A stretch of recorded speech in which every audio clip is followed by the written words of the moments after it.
जय गोवंदन, जय गौ माता। मैं कैलाश शर्मा, पुत्र वैद्य पुरुषोत्तम दत्त प्रमथ शर्मा। मेरे पिताजी ने वाल्मीकि रामायण का मारवाड़ी में अनुवाद किया, जिसकी राजस्थान पत्रिका प्रकाशक रही।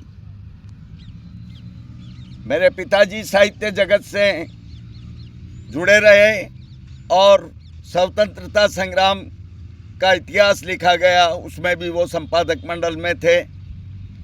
और 60 सालों से हम रेनवाल निवास कर रहे हैं।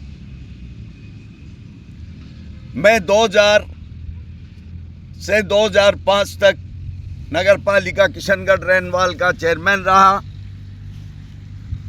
और मैंने जो काम किया वो शायद विश्वास नहीं हो सकता किसी को।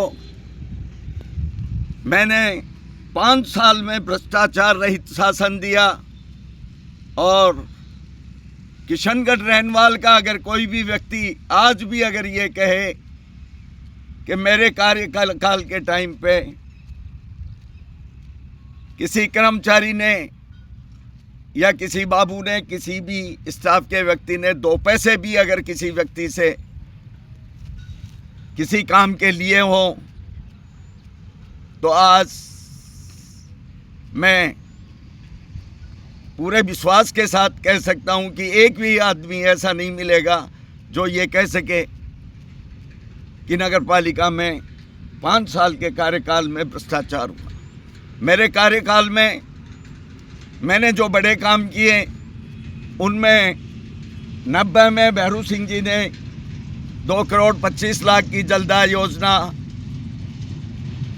की स्वीकृति दी थी और वो पिछले 10 सालों में एक कदम भी आगे नहीं बढ़ी। मैंने उस योजना के लिए भूमियां दी, टंकियां बनवाई और उस काम को पूर्ण करवाया, जिसका परिणाम है कि आज कस्बे में पानी मिल रहा है। इसी कड़ी में भीषण अकाल था और अकाल भी ऐसा था कि चारा जो है वो अनाज से भी महंगा था। काश्तकार आए, उन्होंने बात रखी कि ये जो गौ माता है ये हमारी फसलों को ख़राब कर रही है और भूख से तड़प तड़प के मर रही है। मैंने तत्काल डिसीजन लिया और नगर पालिका कैंपस को ही गौशाला का रूप दिया और उस वक्त रोज़ का 70-80 हज़ार रुपये रोज़ का चारे का खर्चा था। मैंने 1 पैसा सरकार से नहीं लिया और जन सहयोग से लोगों से लेकर करीब 500 गोवंश को नियमित रूप से रखा। इसी कड़ी में हमारे अंशुमान सिंह जी गवर्नर हुआ करते थे उस ज़माने में, मेरे टाइम पे। उन्होंने गौ सेवा को देखकर और अपना मन बनाया कि मैं रेनवाल गौशाला रेनवाल नगर पालिका में जाऊं। मेरे पास वहाँ से इंस्ट्रक्शंस आए गवर्नर हाउस से कि गवर्नर साहब की इच्छा है रेनवाल नगर पालिका में और लोगों को अनाज वितरण करने की। मैं बड़ा अचंभित हुआ और उन्होंने कहा कि क्या किस चीज़ का आप उद्घाटन कराओगे? तो मेरे पास एक मात्र 2 लाख रुपए का SJRY का सामुदायिक भवन का निर्माण मैंने नगर पालिका के सामने की भूमि में करवाया था। उस का उद्घाटन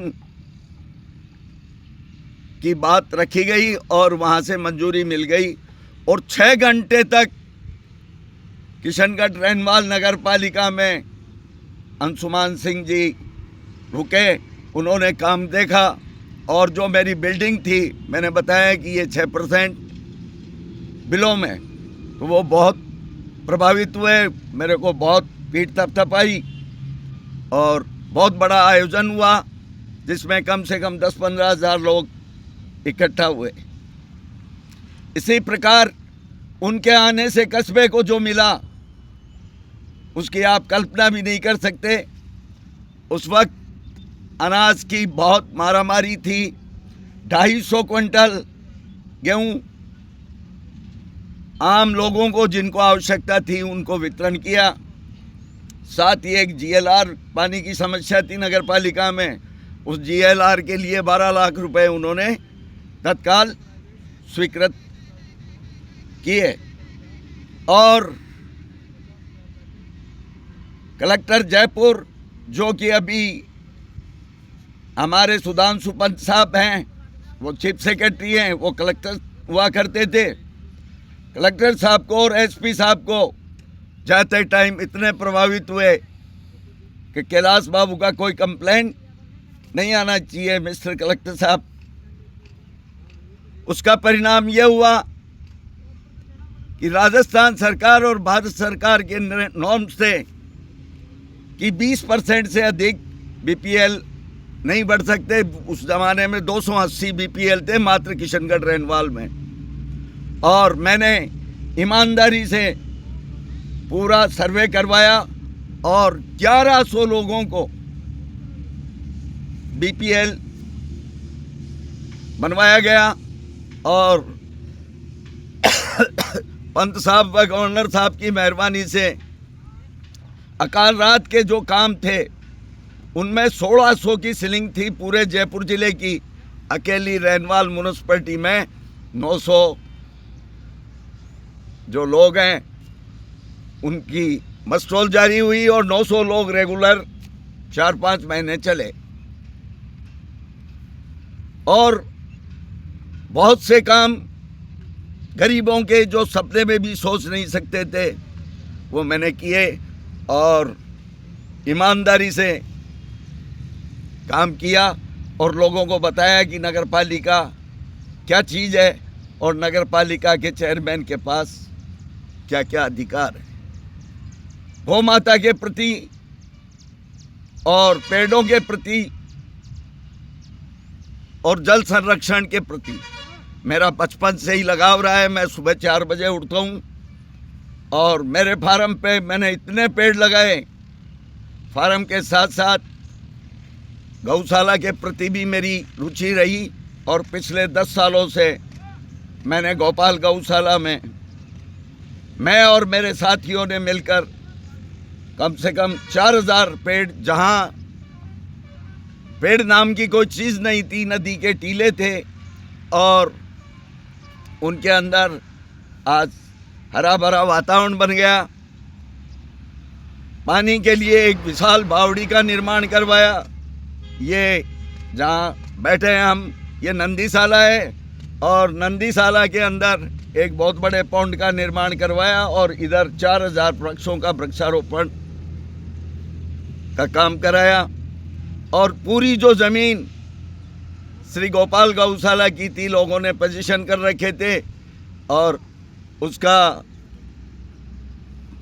मतलब चिन्हित नहीं थी, ज़मीन खातेदारी में थी लेकिन कहाँ है क्या है, मैंने उसका पूरा रेवेन्यू रिकॉर्ड को दुरुस्त करवाया और आज करीब 165 बीघा भूमि श्री गोपाल गौशाला की है। वो बिल्कुल चारों तरफ से इसको पैक कर दिया गया और रेवेन्यू रिकॉर्ड में बाकायदा तरमीम करा के और पूरा रिकॉर्ड दुरुस्त करवाया जा चुका है। इसी कड़ी में हम एक बहुत बड़ा काम करने जा रहे हैं गोबर पे। बीच में 2 साल थोड़ा गैप लग गया था लेकिन शीघ्र ही उस काम को शीघ्र क्या काम चालू कर दिया और हिंदुस्तान पूरे के अंदर हम गणेश जी की मूर्तियाँ जो कि गंगा जल व गौमाता के गोत्र और चंदन के बुरादे और छोटी गौमाता केल्डियों के गोबर से एक मूर्तियों का निर्माण का काम चालू है, जो करीब 1 लाख से अधिक मूर्तियां बनाकर पूरे हिंदुस्तान में उनको वितरित किया जाएगा विधि विधान के साथ। और वो मूर्ति जिस घर में भी जाके रखी जाएगी उस घर में अमन चैन और गाय माता का गोबर, जिसमें साक्षात्कार लक्ष्मी जी विराजती है, उस मूर्ति का जिस घर में रखा जाएगा उस घर में सुख शांति आएगी, लक्ष्मी जी की खूब उसमें कृपा बनेगी। और एक चमत्कारित मूर्ति जो जिनका निर्माण तीव्र गति से चल रहा है, और जो ही 1 लाख मूर्तियों का निर्माण होने के बाद उनको विधि विधान से उनमें सारी जो प्रक्रिया है हमारी धार्मिक, उसके तहत 101 पंडितों द्वारा उनमें करके, और फिर उसके बाद पूरे हिंदुस्तान के अंदर एक रथ बनाकर और एक एक घर तक उस मूर्ति को पहुंचाने का प्रयास किया जा रहा है। और जिस दिन हिंदुस्तान के हर घर के अंदर गौ माता के गोबर की मूर्ति रखी जाएगी, गौ माता का भला होगा, पूरे देश का भला होगा और अमन चैन होगा। जय गौ माता, जय गोपाल।